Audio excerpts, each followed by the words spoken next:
विजय और मैं जीवनसाथी.com पर मिले थे।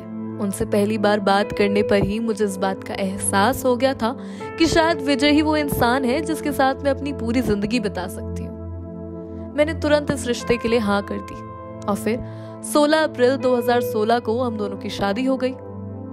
हमने अपने इस नए सफर की शुरुआत बहुत ही प्यार से की। We created our little home, our little family। और फिर 4 साल बहुत ही प्यार से बिताने के बाद हमने तय किया कि शायद अब हम अपनी फैमिली को एक्सटेंड करने के लिए बिल्कुल तैयार हैं। हम दोनों ने बेबी कंसीव कर लिया। हमने 5 फरवरी 2021 को अपनी छोटी सी परी का इस दुनिया में स्वागत किया। हम दोनों बहुत खुश थे। हमारी बेटी वमिका ने हमारी लाइफ को कंप्लीट कर दिया था। विजय का वमिका के साथ खेलना, उसे एक अच्छे पति से एक जिम्मेदार पिता बनते हुए देखना, वो मेरे लिए सब कुछ था। विजय हर चीज में परफेक्ट था, लेकिन फिर भी भगवान ने विजय को हमसे छीन लिया। मुझे आज भी वो तारीख याद है, 8 मई 2022। मैं इस दिन को कभी नहीं भूल सकती। इस दिन विजय ने कोविड से दम तोड़ दिया था। वो मेरी जिंदगी का सबसे बुरा दिन था। उस दिन मैं वमिका को गले लगाकर बहुत रोई थी। आखिर भगवान ने हमें ही इसके लिए क्यों चुना था?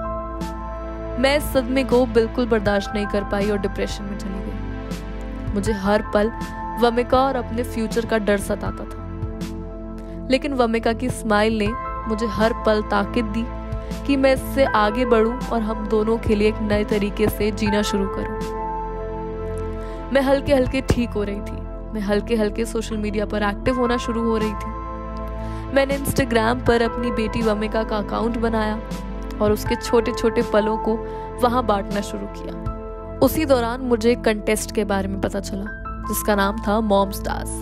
मैंने अप्लाई कर दिया और आप यकीन नहीं मानेंगे कि मैं उस कंटेस्ट को जीत भी गई। जब उस हॉल में मेरे लिए तालियां बज रही थी, मुझे ऐसा लग रहा था कि विजय भी वही है इन सब के बीच और मुझे चीयर कर रहा है, मुझसे कह रहा है कि आगे बढ़ो तुम।